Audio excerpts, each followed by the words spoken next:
Aqui, nesta casa eu me encontrei. Entrei e aqui dentro vi saída. Sim, foi nessa casa de amor que as benesses do labor cicatrizaram minhas feridas. Depois de muitos e muitos passes, estudo e a água da paciência, religar e religuei, filosofiquei, tomei ciência. Aqui, nesta casa de oração, orei, pratiquei o evangelho. Sim, foi nesse pouso espiritual que eu conheci a vida real. Rompi de vez com um homem velho. Depois de muitas e muitas preces, palestras e água da fé, religar e religuei. A casa, quando é santa, é posto de emergência, hospital de alma, dissipando dores, transcendentes traumas, frente de serviços que a todos levanta, pronto atendimento de Deus, oh Santa Casa Santa. Boa noite a todos, meus queridos irmãos, sejam todos bem-vindos a essa casa de amor, a casa do Consolador Prometido. Pedimos à irmã Rosângela que faça a leitura preparatória. Do livro Vinde a mim, de Carlos Bacelli, pelo irmão José. A mente humana em expansão, sob a tutela das leis divinas, somente continuará a se expandir de acordo com o senso de responsabilidade que o homem for adquirido diante da vida. Portanto, existem limites neuronais que nunca serão ultrapassados antes que, do ponto de vista ético, o homem se mostre apto a utilizá-los sem que coloque em risco a sua sanidade e segurança. Neste momento, elevamos nosso pensamento a Deus, nosso Pai, a Jesus, nosso Mestre, a espiritualidade amiga que se faz presente neste momento, para que possamos, todos nós, recebermos tudo aquilo que viemos em busca nessa noite e que possamos ter um bom entendimento em tudo aquilo que o nosso irmão for explanar. E que esse entendimento nós possamos colocar em prática no nosso dia a dia, para assim seguirmos a nossa jornada evolutiva. Pedimos também o amparo e a proteção para o nosso irmão, para que ele possa transmitir tudo aquilo que ele planejou e que nós possamos receber essa mensagem com muito amor. Que assim seja. Bom, hoje nós recebemos aqui na nossa casa o nosso irmão Diógenes Chaves. Ele é da Sociedade Espírita Luz e Trabalho Leon Denis, aqui de Camobi, né? Isso. Seja muito bem-vindo, irmão. Eu que agradeço. E que possamos ter uma boa palestra, uma boa conversa fraterna. Que assim seja. Perfeito. Bom, é uma satisfação estar aqui nessa casa novamente. Eu já tinha vindo um ano ou 2 anos atrás, né? E é muito bom estar aqui de novo, contribuindo um pouquinho mais com essa doutrina incrível que tanto nos esclarece, tanto nos conforta, né? A gente que tem estudado a doutrina, a gente começa a encontrar muito sentido na vida. O objetivo da doutrina é realmente esse, fazer com que a gente encontre um sentido, um propósito, por que nós estamos aqui. Mas antes de iniciar minha fala, eu queria divulgar um programa do qual eu faço parte, na TV Diário, que é o programa Despertar Espírita. Não sei se alguém já assistiu, né? Ele passa na TV Diário, para quem tem... Como é que é o nome do canal? Webnet? Acho que é. Canal 526 e canal 516, é canal fechado. Passa aos sábados às 22h30, né? Mas dá para assistir no YouTube. Então, se vocês colocarem no YouTube Despertar Espírita, já vai aparecer lá em laranja o nome Despertar Espírita, e ali a gente já está indo para o 42º programa, mais ou menos. E vai fechar um ano agora em novembro, eu acho. E nesse programa a gente fala sobre vários temas da doutrina espírita. Quem participa desse programa é o idealizador dele, que é o Jorge Brandão, do CVV, eu acredito que muitos conheçam, né, do Lar de Joaquina, a Márcia do FAO, que também é do Lar de Joaquina, o Vicente Paulo Bisonho, que é o mediador, o comunicador, o radialista, e eu faço parte também do grupo. E aí a gente, toda semana tem um tema que a gente debate. Então, se vocês quiserem assistir, a gente fica bastante feliz. Se vocês querem comentar lá também, mandar sugestões de temas, a gente agradece. Tá certo? Vamos então para o tema da noite. Depressão na família. Tá? Falar sobre depressão é extremamente importante, como tantos outros assuntos são importantes.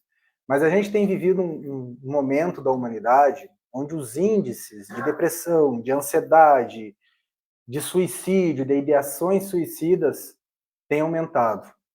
Então, isso tem preocupado, né, os profissionais, principalmente os profissionais da área da saúde, do porquê que isso tem aumentado tanto. E, em específico, a depressão, ela acaba estando dentro da nossa casa. Aqui é muito provável que aqui ou alguém está em depressão, ou já teve, ou conhece alguém. Né? Então, para vocês verem que não é incomum a depressão na vida das pessoas. É claro que a depressão tem graus de depressão, né? Tem o leve, o moderado e o grave. Eu vou falar mais do ponto de vista da depressão grave, né? Que é aquela que realmente deixa a pessoa... prejudica as funções da pessoa do dia a dia, né? Então, como seria lidar com uma pessoa depressiva dentro de casa? Dentro da família? Porque é muito fácil você ver alguém com depressão longe do seu teto. Mas quando é um pai, quando é uma mãe, quando é uma avó, um avô, um filho, uma filha, como é que fica? Como é que fica tu olhar para alguém com depressão, que não tem ânimo para nada, que só tem pensamento negativo, que fica fechado num quarto, que toma uma pilha de medicamentos e que às vezes ainda fica dizendo: não aguento mais essa vida, um dia eu vou acabar com tudo, e os familiares assustados. E o complicado é porque existe um vínculo afetivo ali, que às vezes alguém da família não consegue se aproximar porque tem toda uma questão de ressentimento, de mágoa, sempre tem uma coisinha ou outra, né? O pai e a mãe um pouco mais frios, o filho um pouco distante, daí quando vê aquela pessoa com depressão, que o que mais que aquela pessoa precisa ali é de afeto, de carinho e de atenção, e aí como chegar? Então, ter alguém na família com depressão é um desafio muito grande. Para eu chegar aqui e conversar com vocês como lidar com uma pessoa com depressão na família, vocês precisam saber primeiro o que é depressão. O que é depressão? Eu preciso entender o que é essa doença, porque é uma doença física. O que é a depressão para eu conseguir lidar com o meu ente querido lá? Como é que eu lido com ele? O que eu falo para ele? O que eu não posso falar? Qual deve ser a minha atitude diante dessa pessoa? Então, o que acontece? Pode... Tá? Pode deixar comigo, então. Uhum. Tranquilo. Então, nós vamos entender o que é depressão. Tá? Depois, eu vou falar como a gente deve lidar com alguém com depressão dentro de casa. Bom, apresentando-se em caráter... Olha como a Joana de Ângeles ela é bem tranquila, né? Ela não é tão dramática assim. A Joana de Ângeles diz, apresentando-se em caráter pandêmico, já nem é epidêmico, é pandêmico, a depressão avassala os mais variados segmentos sociais, arrastando, já nem é empurrando, é arrastando verdadeiras multidões ao terrível distúrbio de conduta. E por que eu faço questão de falar deste jeito? Porque ela tem razão. Ela tem razão. Um livro que eu indico para vocês lerem é o livro Vidas Vazias, de Joana de Ângeles. Lá ela vai... É um livro de 2022, eu acho. Lá ela vai explicar qual é a nossa real situação. O que está acontecendo com as pessoas que os níveis de depressão, de ansiedade têm aumentado. Tá? E vocês vão ver que ela tem razão. Esse trecho é do livro Vitória sobre a Depressão, de 2010. Bom, a Organização Mundial da Saúde vai dizer que nós somos seres biopsicossociais. Tá? Nós somos seres biopsicossociais. O que significa isso? Bio tem a ver com o corpo, com a nossa matéria. Psico, com a nossa mente. E o social, com as nossas relações que nós estabelecemos no dia a dia. Tá? E tem mais um, cortou ali, e tem mais um que a gente já consegue considerar, graças a Deus, que é o fator espiritual. Então, nós passamos a ser seres bio, psico, social e espiritual. E quando a gente fala de espiritual, de espiritualidade, a ciência já tem considerado a espiritualidade como um fator de saúde mental.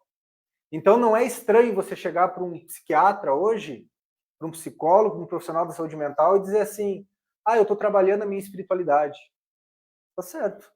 Eu estou trabalhando a minha fé. É isso aí.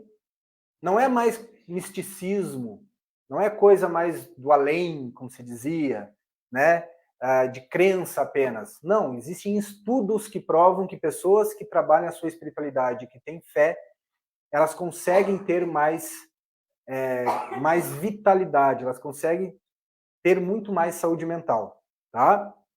Então nós vamos falar aqui, tirando ali o social, que o social, na verdade, é o resultado, né, de como a gente vai se relacionar, nós vamos trabalhar uma tríade, o ser biológico, psicológico e social. Eu vou explicar como que é a depressão em cada um deles, tá? Aqui ele não pula, né? Mas tudo bem, não tem problema. Porque ali a gente vai pulando aos pouquinhos, mas não tem problema. Ele deu completo? Ele deu completo, não tem problema. Bom, do ponto de vista biológico, pessoal, como funciona a depressão? Vamos lá para o cérebro, tá? O que é a depressão? A depressão é uma disfunção neuroquímica. Existe uma química dentro do cérebro que faz as conexões entre os neurônios para passar as correntes elétricas. Quando essa química diminui, essas conexões ficam deficitárias. É como eu pegar o celular aqui e ligar para um de vocês e a conexão tá falhando. Eu estou conversando aqui, eu sou um neurônio, tá? E um de vocês é o outro neurônio. E eu estou aqui conversando com vocês. Tá? Não passa direito a informação. Então é isso que acontece no cérebro. As informações de um neurônio para o outro não estão passando, porque os neurotransmissores ficam entre um neurônio e outro. Eles ficam aqui no meio. É como se pegasse, passasse para cá, pegasse, passasse para cá. Como diminui o número de neurotransmissores, já fica mais complicado de passar. Eu estou falando do ponto de vista biológico, tá? Então o que acontece? Nós temos 4 regiões do cérebro que eles precisam se conectar. Depois vocês vão entender por que eu estou falando isso. Tem 4 regiões do cérebro que precisam se conectar. Tem a região das emoções. Então, lá naquela região, naquela bolinha vermelha, tem uma região que é responsável pelas emoções positivas e a outra responsável pelas emoções negativas. Na depressão, com a pessoa com depressão, a região responsável pelas emoções positivas está atrofiada, está diminuída. Quando a gente faz aqueles exames de neuroimagens, o médico consegue enxergar isso. Está bem murchinha. E a região responsável pelas emoções negativas está inflada. Então, o que significa? A pessoa em depressão, ela pensa muito negativamente. Tudo é ruim, nada tem graça. Eu sou um lixo, eu não valho nada, eu só atrapalho a vida das pessoas. Aquela região mais da frente, racionalidade, é essa região mais frontal, que é o pré-frontal. É responsável pela nossa razão, pelo nosso discernimento, pela capacidade que nós temos de discernir as coisas, de refletir, de tomar uma decisão.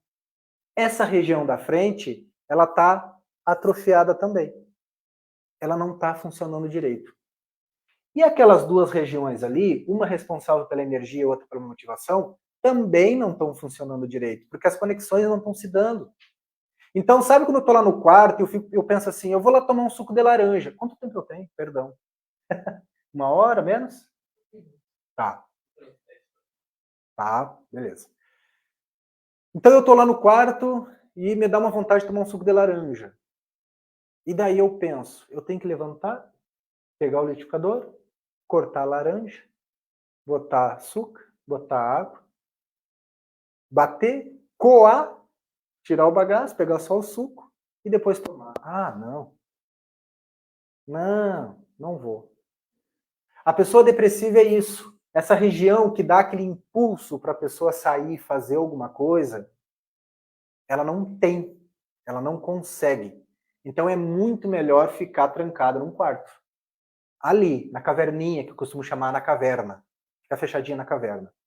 Então, como ela está com dificuldade neuroquimicamente, ela está com dificuldade de se expressar, de sorrir, de ver a vida mais bela, não adianta você chegar para uma pessoa depressiva e dizer assim, levanta dessa cama, tu tem comida, tu tem roupa lavada, olha só, tu tem uma casa, quanta gente aí morando na rua com uma dificuldade, tu tá aí bonita, né, com cabelo bonito, vamos levantar, vamos erguer.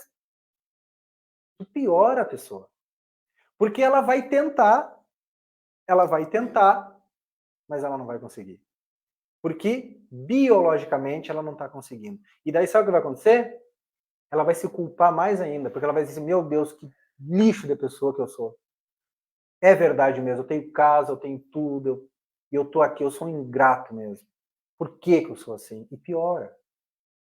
Então não é isso que uma pessoa depressiva quer ouvir. Tá? Porque não adianta, biologicamente ela está impossibilitada. Por isso que entra a importância dos medicamentos, que muitos dizem que não tomam porque vicia, porque... É claro que diante de um bom diagnóstico, de uma avaliação psicológica, pode chegar à conclusão que não precisa tomar, mas às vezes precisa. Porque quando a pessoa toma um antidepressivo, os níveis de neurotransmissores aumentam e a pessoa ganha uma vitalidade. E ela consegue minimamente se ajudar. Ela não vai ficar o resto da vida tomando antidepressivo. Porque antidepressivo não vicia, tá, pessoal? O que vicia é aquilo que a gente toma e dá prazer imediato. Como Rivotril, Clonazepam, essas coisas, e tarja preta vicia. Mas o antidepressivo tu toma, tu ainda fica quase 1 semana, 2 passando mal. Com ansiedade, mal-estar. Porque primeiro dá um desconforto, depois que estabiliza a pessoa se sente bem. Tá? O difícil não. O problema é sair depois, porque daí tem que fracionar, tá? Bom, só para vocês entenderem, então, que não adianta a gente chegar e fazer querer mostrar o paraíso para a pessoa com depressão, que ela não vai conseguir ter acesso a isso, tá? O segundo ponto é a psicologia do ponto de vista, a depressão do ponto de vista psicológico. O que significa isso? Padrão mental. A pessoa com depressão, ela enxerga a vida diferente de uma pessoa que não tem depressão. É uma tríade. Ela tem uma visão negativa de si mesma, uma visão negativa dos outros e da vida, e uma visão negativa do futuro. Então, o padrão mental dela está muito negativo. Então, ela vai dizer que ela é a pior pessoa do mundo, que ela é sem graça, que ela não é interessante, que ela não é mais importante para ninguém. Uma visão distorcida de si, muito negativa. O outro é mais inteligente, o outro é muito mais interessante, as outras pessoas conseguem ser mais felizes, né? A vida, qual é o sentido da vida? Para onde é que eu vou? Né? Por que viver? E o futuro, o que eu vou ser desse jeito? Eu vou chegar aonde? Então, psicologicamente, ela está com uma visão distorcida da realidade. E num tratamento psicológico, a psicoterapia vai ajudar essa pessoa, às vezes, quando precisa tomar medicamento, para ela se vitalizar um pouco, a psicoterapia vai ajudar ela a refletir um pouco sobre ela mesma, refletir um pouco sobre a sua vida, buscar o autoconhecimento, para que esse padrão mental modifique. Porque ele não é sempre do mesmo jeito. É um padrão, uma programação mental, que a gente programa, desprograma, né? Ela pode mudar a visão de vida dela. Tá? Então, essa questão ela pode ser trabalhada numa psicoterapia. Então, tem a ver com o nosso padrão mental, não é físico. Tá? E a outra visão é a depressão do ponto de vista espiritual. E aí nós temos ali uma charge que fala o quê? Qual é o sentido da vida? Um pergunta para o outro. O outro responde. É nascer, crescer, amar, procriar. O que mais ali? Criar e morrer. E o outro fala lá, mas isso não faz sentido. Só isso. Eu nasço, todo aquele sofrimento para nascer, passar pela infância, passar por traumas, ir para o hospital de vez em quando, tomar injeção, ter que enfrentar mercado de trabalho, ter que enfrentar pessoas chatas, ter que passar por doenças, sofrer, passar por decepções, por traições, e depois eu morro e deu. Então, se existe esse Deus, ele fez da vida uma arena, onde ele joga as pessoas ali dentro e vai divertir os perversos. Todo mundo aí, ó, cada um por si, um por todos por um. Né? De qualquer jeito e tá bom. Será que Deus faz isso? O que acontece aqui? Quando que a depressão ela pode surgir do ponto de vista espiritual? Quando a pessoa ela não encontra um sentido para a vida. Perde a conexão com a própria existência. Por que eu nasci? Qual é o propósito da vida? Por que eu estou aqui? Para onde é que eu vou? Será que tudo acaba depois? Qual é o sentido do sofrimento? O que eu vou ganhar com isso? Então, a pessoa que ela não consegue encontrar um sentido para a sua existência, que a doutrina espírita nos traz isso, porque a doutrina espírita responde 3 perguntas: da onde eu vim, por que eu estou aqui e para onde eu vou? A pessoa que não é espiritualizada, ela tem dificuldade de responder isso. E aí, quando ela passa por um sofrimento, por uma aflição, por uma situação complicada na vida, ela interpreta esse sofrimento como um castigo, como uma punição, como uma fatalidade, como uma coisa que não poderia estar acontecendo, como um sinônimo de fraqueza, de vulnerabilidade, de perdição. Então, ela começa a atribuir muita negatividade em cima daquele processo de aflição. E isso pode induzir a pessoa a uma depressão, perder o gosto pela vida. Ela não vê mais sabor na vida. O que a gente recebe de pessoas perdidas em consultório porque elas não perderam o sentido da vida. Eu saio de casa, vou trabalhar, volto, como, durmo, acordo, vou trabalhar, volto, como, durmo. Eu vou chegar aonde com isso? Qual é a minha importância aqui? E aí a gente tem que fazer todo um trabalho para a pessoa encontrar um sentido para a sua existência. É claro que aqui nós podemos juntar o quê? Que a doutrina espírita nos possibilita? Ampliar. Porque quando a gente fala de espiritualidade, do espiritual ou do espírito, a gente não está falando de padrão mental. A gente não está falando de psique. A gente está falando de força inteligente. Vamos imaginar assim, nós temos aqui o computador, que é o hardware, que é o cérebro físico. Nós temos os programas que rodam desse computador, por exemplo, aqui, da maneira que ele está expondo aqui, é um programa que está fazendo isso. É um programa subjetivo, não é físico, mas ele está funcionando dentro desse computador, que são os nossos padrões mentais, que nós cristalizamos, estabelecemos e fica rodando. Por isso que muitas vezes a gente tem um comportamento que a gente se arrepende depois. Eu fui impulsivo, quando eu vi eu já estava fazendo. Começa a vir aqueles pensamentos, alguém nos xinga e já vem aquele pensamento, mas eu não vou deixar assim. Então, onde é que vem esse pensamento? Vem dos nossos padrões mentais. Está lá prontinho, só esperando um gatilho para sair. Não tem muito raciocínio em cima. O raciocínio vem depois, quando a gente faz e se arrepende. Meu Deus, por que eu fui fazer aquilo? Quem é que faz esse raciocínio depois? É o ser inteligente. É o técnico da informática. Ele aqui, ó. Né? Ele representa o espírito, a força inteligente que está por trás. O programa aqui dos slides é um padrão que está funcionando ali. Se ele não intervir, esse programa fica rodando do mesmo jeito sempre. Porque ele não é inteligente, ele precisa de uma força para intervir aqui. Então, por isso que nós temos que ter muito cuidado com os nossos pensamentos. Porque os nossos pensamentos são resultados de padrões mentais programados. Então, por isso que nós temos que exercitar o quê? Conversar com os nossos pensamentos. Quem é que faz isso? Quem é que pensa no que pensa? Quem é que costuma pensar no que pensa? Por que eu estou pensando isso? Por que eu estou com raiva do fulano e da fulana? Por que eu estou me achando tão inútil? É o espírito se questionando. Porque espiritualmente nós somos inúteis? O espírito é inútil? O espírito é um lixo? O espírito não vale nada?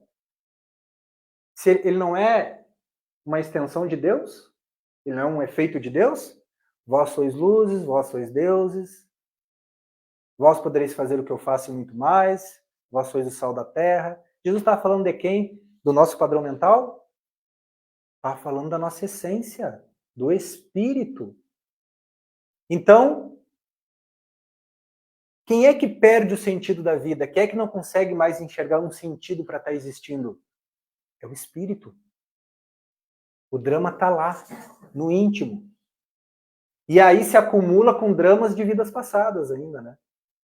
Mágoas, ressentimentos, culpas, que esse espírito já traz de outras vidas, questões mal resolvidas. Então ele já reencarna com uma propensão, uma predisposição, muitas vezes, a desenvolver depressão. Ele é mais sensível que outras pessoas. A depender de uma situação, se eu já nasço predisposto, com boletinhos lá mal resolvidos, e ele não, se ele passa por uma traição, ou ele passa por uma situação mais difícil na vida e eu também, a tendência é que eu sofra um impacto maior, porque eu já sou predisposto a me culpar, eu já sou predisposto a querer não me permitir ser feliz. E daí os médicos, né, a ciência vai dizer que são as depressões endógenas.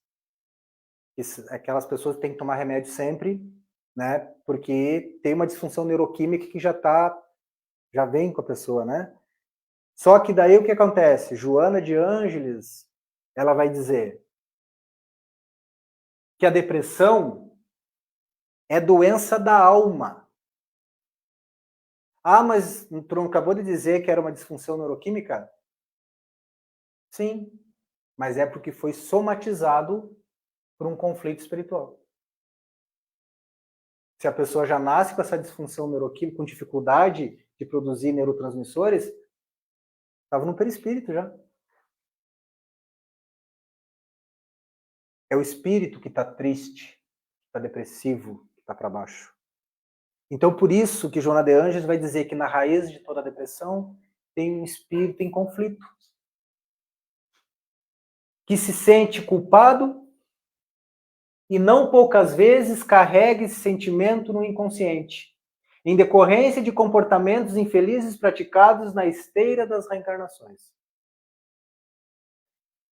Na retaguarda dos desequilíbrios mentais, tanto quanto por trás de enfermidades psíquicas clássicas, permanecem as perturbações da individualidade transviada do caminho que as leis divinas lhe assinalam a evolução moral.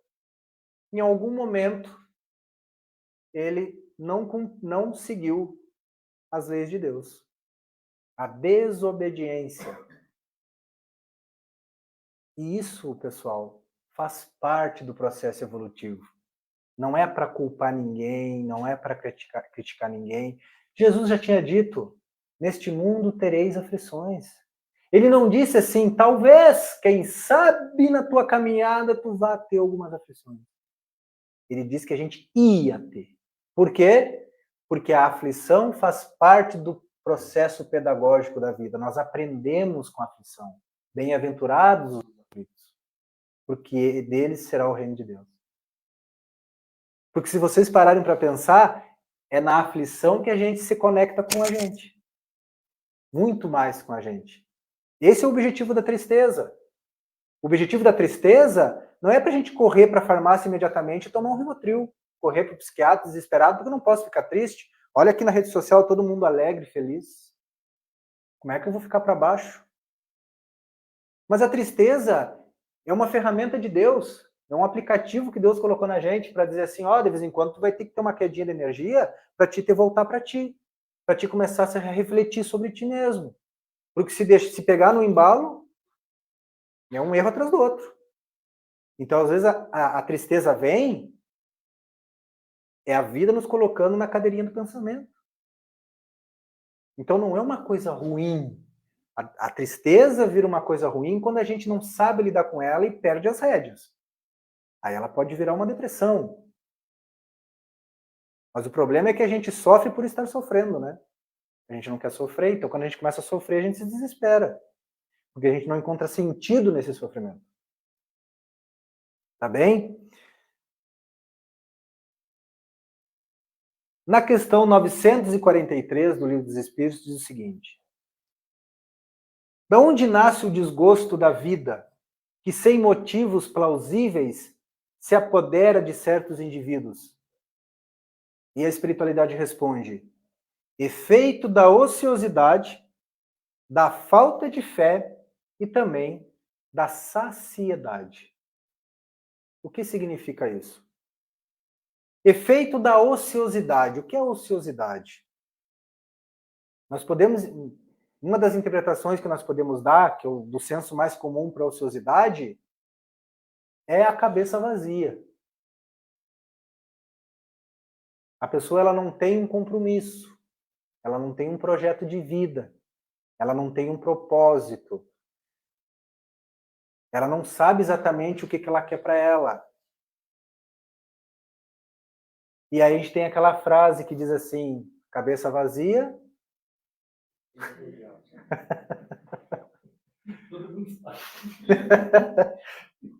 Não, é oficina dos espíritos inferiores. Vulgo os capetinhos. Então, assim, quando a gente está com a cabeça vazia, nós não paramos de pensar. O nosso cérebro não para de funcionar e de pensar. Ele vai dar um jeito de se ocupar. E aí ele vai começar a se ocupar com bobagens. Quando vê, tá puxando um relacionamento lá da adolescência que eu deveria ter agido diferente com ela, e aí já começa a vir aquelas bobagens na cabeça e já emenda com outra, e quando vê a pessoa já está angustiada, triste, para baixo. Por quê? Porque quando a gente se ocupa com alguma coisa, a gente foca o pensamento. E o pensamento tem que ser um pensamento útil, para um projeto útil. O que é a lei do trabalho? A lei moral do trabalho. Todo movimento útil é um exercício de trabalho. Às vezes, pensar que vai fazer um projeto e idealizar esse projeto na cabeça, tu já está executando um trabalho. Mas tem que ser um trabalho útil para seguir a obediência às leis de Deus, que uma das leis morais é a lei do trabalho. Então, é nesse sentido, a ociosidade, ela pode nos levar a um processo depressivo. E a falta de fé? Qual é o oposto do medo? Alguém sabe me dizer? Qual é o oposto do medo? Todo mundo responde isso. Todo mundo pensou isso também, eu acho. Né? A gente acha que é coragem, mas a coragem, tu não precisa ter ausência de medo para ter coragem. A coragem é tu fazer com medo mesmo. A coragem é justamente o enfrentamento do medo. Tu tá com medo, mas tu vai lá e faz.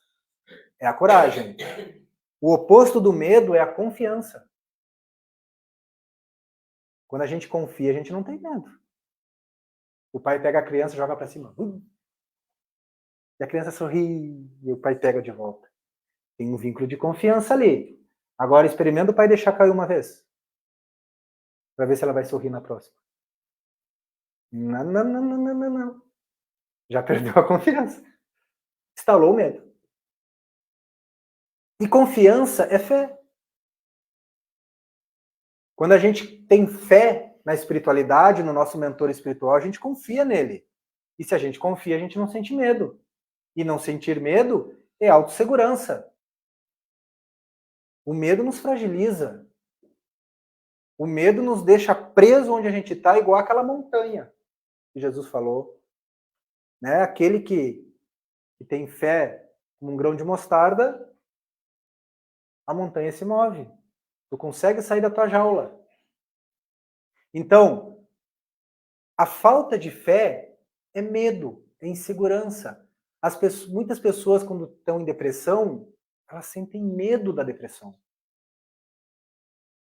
Elas sentem medo. No que vai dar isso?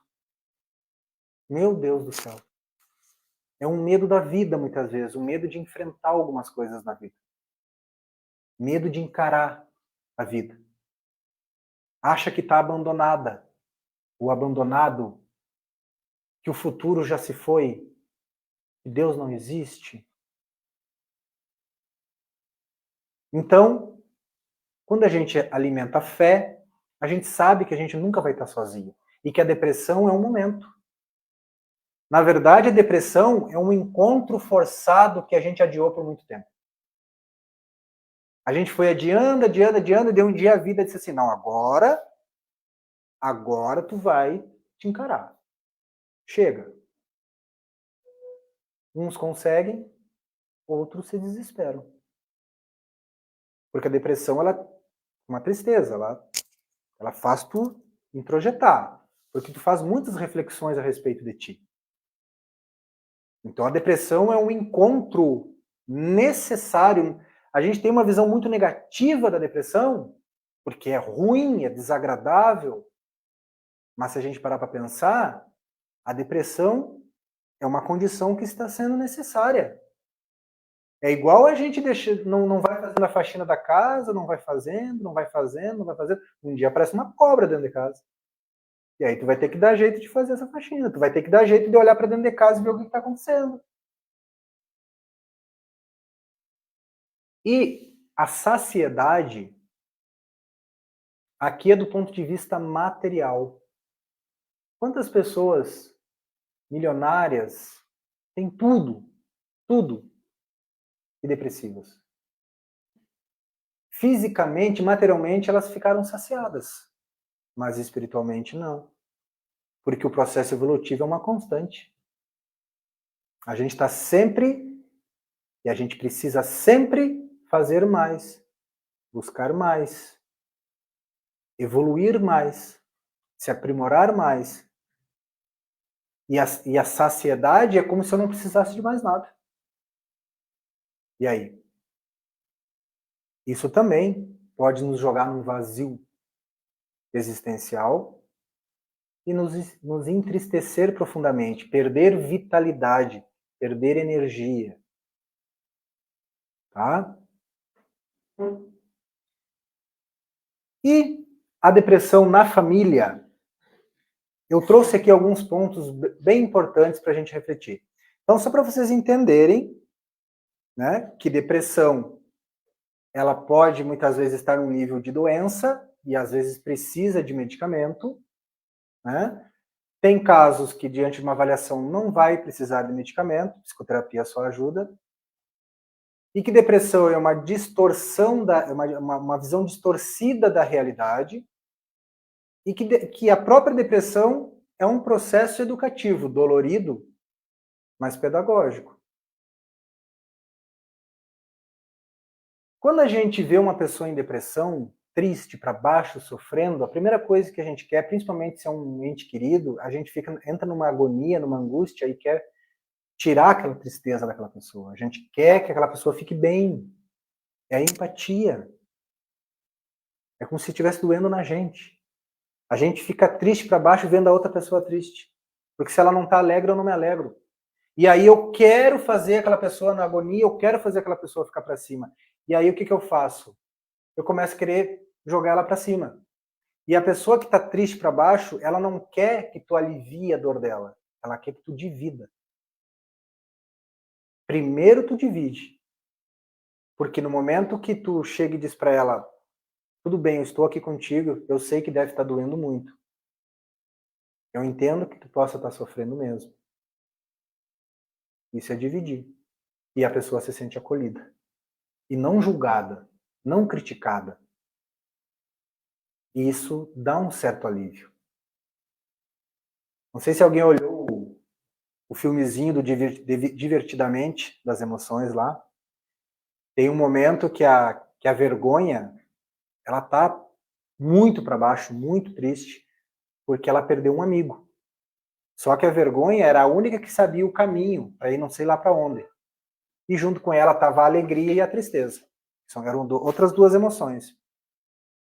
E a alegria, naquela agonia de ver a vergonha triste daquele jeito, começou a dançar, brincar, cantar. Vamos lá, levanta, vamos lá. E fazia careta para a vergonha, para alegrar a vergonha, para dar vitalidade para a vergonha. E a vergonha só ficava pior. Porque é como se a alegria não tivesse conectado com a tristeza da vergonha. Aí uma hora a tristeza veio, sentou do lado da vergonha e disse para ela, deve estar doendo muito, né? Perder alguém assim, porque a tristeza já era triste, né? Perdeu alguém assim deve ser muito dolorido. Daí a vergonha olhou para ela, verdade, se largou num choro e abraçou a tristeza, e a tristeza abraçou, e eles se abraçaram. Aí a vergonha, eu acho que eu tô melhor agora, um pouquinho. Tá, o caminho fica para lá. Daí saíram. Então ali mostra que muitas vezes a pessoa, quando ela está em sofrimento, ela quer só ser compreendida. Ela só quer ser compreendida na dor dela. Contribua para uma diversificação da rotina. Se vocês têm uma pessoa depressiva dentro de casa, não deixe essa pessoa trancada. Ela vai querer ficar. Ela não vai ter vontade, ela vai precisar da mão de alguém. Convida para fazer uma caminhada, convida para tomar chimarrão ali na esquina, convida para fazer um tricô, fazer alguma coisa, para caminhar pelo hall do prédio. Tenta fazer essa pessoa sair de dentro de casa ou de dentro do quarto. Por quê, pessoal? Porque o tratamento para depressão envolve sol. O sol não é o que potencializa a vitamina D? A vitamina D, quem tem vitamina D muito baixa, não tem sintomas de tristeza, de apatia, fica para baixo. Por isso que é importante a gente fazer o exame de sangue, pessoal, tá? Muita gente procura terapia para depressão e não é tudo aquilo, não. Era só déficit de vitamina D, vitamina B12 muito baixo, tireoide funcionando tudo errado, e daí ela faz um exame, ela regula os níveis de vitamina, faz um tratamento para tireoide, pronto. Né? Então, por quê? Porque o corpo também pode nos produzir mal-estar, nos jogar no sofá e a gente fica com preguiça, não querer levantar. Às vezes é por um déficit químico. Tá? Então, é importante ajudar esse familiar na rotina. Tirar, não deixar ele ficar com aqueles pensamentos rodando dentro de um quarto ali assim, porque ele fica num loop e ele não consegue sair. Então, o familiar precisa ajudar ele a criar uma rotina durante o dia. Evite críticas e julgamentos, já falei. Atente para frases de desesperança com a vida, quando a pessoa começa a dizer eu não aguento mais, eu quero fugir daqui, eu quero sumir, eu ainda vou sumir dessa vida. Atentem para isso. Mas é para chamar atenção. Tu vai arriscar? Eu não arrisco. Por que tu quer sumir da vida? Quer conversar comigo? Por que tu acha que vai ser melhor para ti? Dê atenção. Talvez ela só precise falar. Se ela está querendo chamar atenção, ela está querendo ser escutada. Incentive ao tratamento médico psíquico. Incentive a fazer terapia, a procurar um profissional, porque se deixar por conta dela, ela não vai. Ela está desistindo. Então, vai precisar de uma mão para ajudar a levar, para ela poder buscar esse recurso. Aí, numa primeira sessão, ela pode gostar, mas até chegar lá, muitas vezes ela não consegue sozinha. Ela precisa do incentivo de alguém que está ali com ela. Psicoterapia familiar, que é mais ou menos o que eu estou fazendo aqui. O pai, a mãe, o tio, o irmão, as pessoas que estão em roda daquela pessoa, eles precisam saber o que é depressão, eles precisam entender o que é essa psicopatologia, eles precisam saber como lidar com essa pessoa. E muitas vezes vai ter que procurar um profissional para explicar isso. Então não é só a pessoa que está adoecida. Vai buscar, os familiares vão buscar algum profissional também. É muito importante isso. Ou o próprio profissional que atende a pessoa depressiva chama esses familiares para conversar. Porque não é só tratar uma pessoa. Existem clínicas, pessoal, clínica escola aqui em Santa Maria, para atendimento psicológico a R$25, R$30, que são os estagiários de último ano de psicologia que atendem. Tá? Existem esses recursos também que a gente pode buscar. E tratamento espiritual. Bom, a gente sabe também que a espiritualidade está sempre pronta para nos auxiliar. O amor está sempre de mão estendida. Basta, só quer uma festinha de pedido de ajuda. E o mentor vem que vem. Mas se a gente não quer, ele não vai desrespeitar o nosso livre-arbítrio. Mas, quando a gente busca auxílio, e se a pessoa não está conseguindo buscar, os familiares busquem.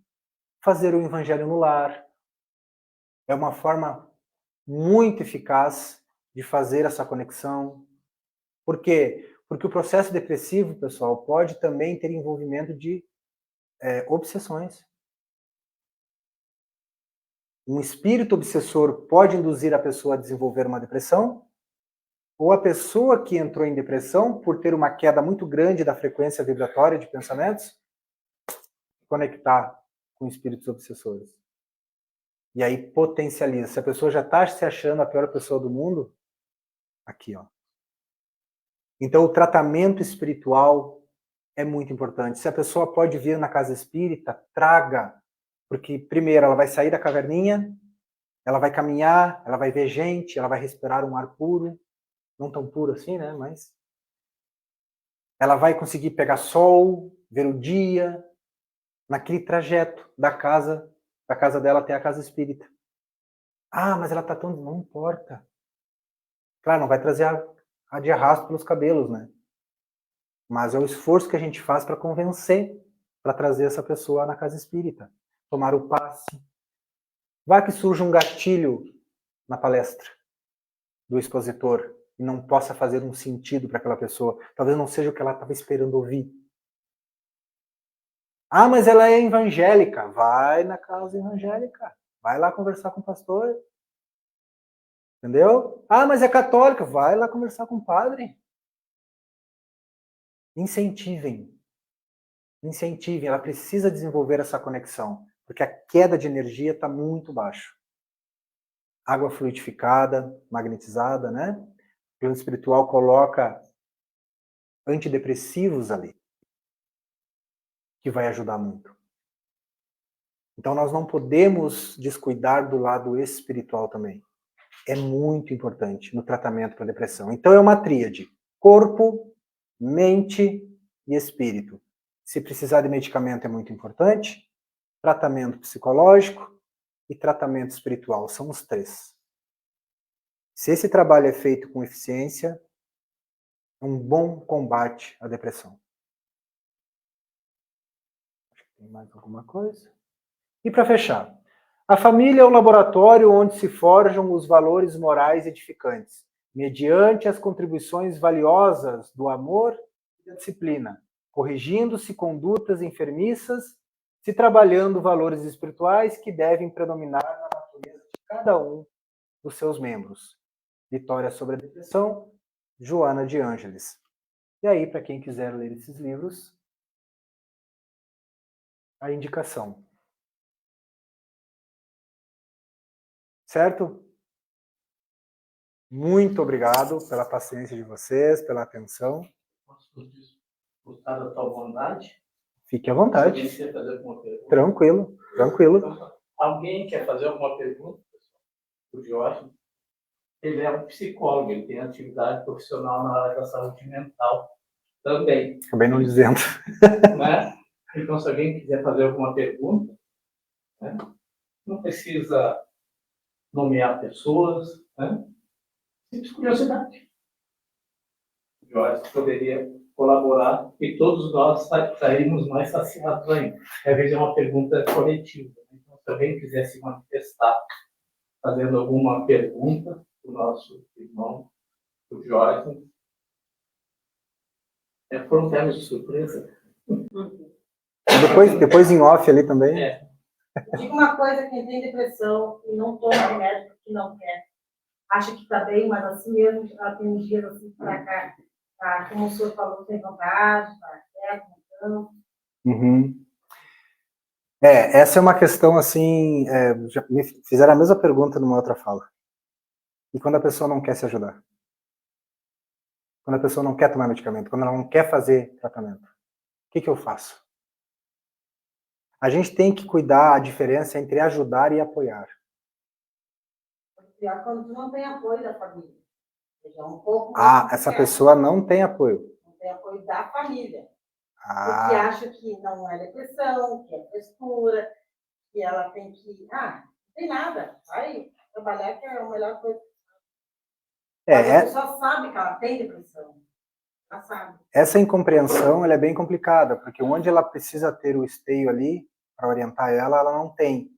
Então, assim, ou ela vai tomar a consciência por si, de que precisa de ajuda, ou vai chegar num nível em que a família vai tomar um susto, e daí talvez, né, vai ver que a pessoa está em depressão pela pior maneira, pela dor, e daí corre para ajudar, mas esperou chegar nesse nível, ou alguém, amigo, ou alguém que conheça, possa ter essa possibilidade de se aproximar dessa pessoa e ter uma conversa, né, acolhedora com ela para dizer que ela precisa de ajuda. A gente sabe que a gente não tem controle de tudo. Infelizmente, às vezes umas pessoas, elas realmente não querem se ajudar. Então, na verdade, o que eu estava falando da ajuda e do apoio é que quando a gente ajuda, a gente pode ajudar de qualquer jeito. Porque às vezes a pessoa ela quer ajuda, ela não quer apoio. Quando a gente apoia, a gente apoia quem quer se ajudar. A pessoa está querendo se ajudar. E aí tu vai dar um apoio para ela. Vai dizer, bom, se tu quer sair de onde tu tá, eu tô aqui contigo. É assim que faz os nossos mentores. Se a gente não quer, por tua conta e risco. Mas quando a gente quer, eles estão ali. Ela queira ajuda. Só que ela não quer tomar remédio. Mas ela faz psicoterapia, ela já procurou um profissional. Se ela procurar um profissional, o profissional vai ajudar ela a compreender. Foi no médico, e o médico queria dar remédio, só que ela não quer tomar o remédio, por causa que ela sabe que ela não vai conseguir tomar 1, 2 comprimidos certinho. Uhum. Ela vai tomar tudo uma vez só. Eu sei que ela vai. Então ela não quer tomar o remédio, ela quer outro tipo de ajuda. Só que o médico disse que não, ela tem que tomar o remédio. Uhum. E ela já disse que não vai tomar, porque se ela tomar, ela vai fazer perdão a palavra, ela vai fazer uma merda. Suicídio, né? Ela vai tirar a vida dela, porque ela já tentou várias vezes com remédio, então ela não quer mais remédio.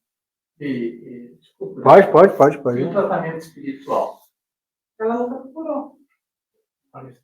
Até um aviso que eu quero dar, pessoal. Se alguém aqui desejar fazer evangelho no lar, nos procure que nós vamos até o endereço de vocês para fazer o evangelho no lar. Tá? A gente esquece de dar esse aviso, mas é um hábito que nós temos. Né? Então, se a montanha, se a Maomé não vai à montanha, não tem podido ir à Maomé. E eu disseram para ela que ela só vai melhorar o espírito dela a hora que ela saber, como é que eu vou dizer assim, ela perdeu a filha, entendeu? Só que ela se sente culpada. E ela só vai conseguir se sentir livre A hora que disser para ela que ela não é culpada. Ela precisa dar um sentido para a vida dela. Isso. Então, se precisar da gente, entra nas Claro. nossas mídias virtuais, né? Facebook, o nosso Instagram do Centro Espírita, faça contato, manda mensagem pelo WhatsApp, nós podemos conversar pelo WhatsApp com a pessoa também. À distância, claro. Né? E nos oferecemos para ir até o lar da pessoa. Ela já foi em tudo e todo lugar, ela já foi no psicólogo, já foi na psicóloga particular, a psicóloga já disse para ela, teu problema é espiritual, tu só vai se sentir bem a hora que tu se sentir livre, perdoada da pessoa, dessa Isso é tudo dentro de um processo psicoterápico, mas ela precisa ir, né? Esse que é o desafio. E também nós temos a irradiação à distância, depois a nossa irmã pode deixar, se desejar. Também pode ajudar, trazer o nome da pessoa, O nome né? da pessoa, deixar com a gente antes de ir embora. E a gente tem 2 momentos durante a semana que faz-se a radiação. Ela pode dar uma brecha no momento, a espiritualidade... É homeopatia, né? São doses homeopáticas. A homeopatia não faz milagres. Ela ajuda em doses homeopáticas, né? Quando a pessoa começa a dar um up. Bons sinais. Só não dá para desistir dela. Não, nossa irmã, mas todos estão aqui. A vontade para desfrutar desse benefício da doutrina espírita. Perfeito. Tá. Agradecemos o nosso irmão. Eu que agradeço. De ter vindo aqui, até a nossa casa, e nos deixar tanto conhecimento nesse tema tão atual. E hoje muitos irmãos estão passando por esse problema, né? Uhum. E com esse conhecimento que nós possamos nos auxiliar e também auxiliar os nossos irmãos que nós encontrarmos em nosso caminho, nos nossos lares, no nosso convívio, né? Que a gente possa auxiliar e ter um conhecimento melhor sobre a depressão. Então, agradecido pela sua presença e pedimos, por gentileza, se puder fazer a prece final e já o passe coletivo. Perfeito. Muito obrigada.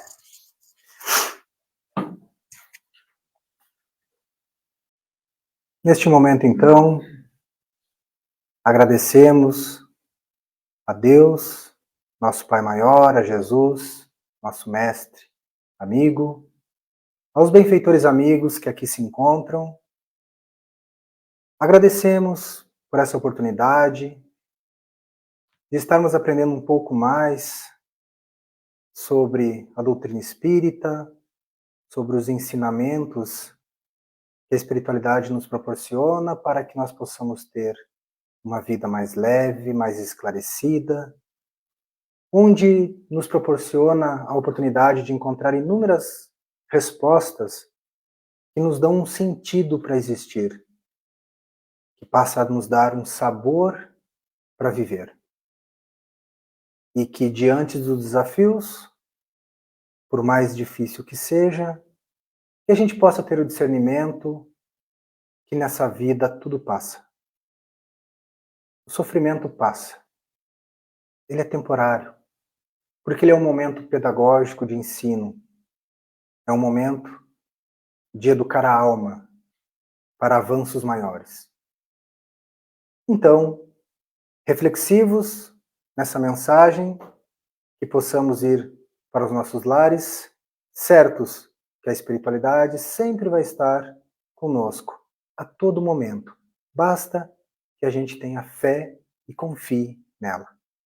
Em nome de Deus, em nome de Jesus, dos benfeitores amigos aqui presentes, encerramos a doutrinária na noite de hoje. Que assim seja.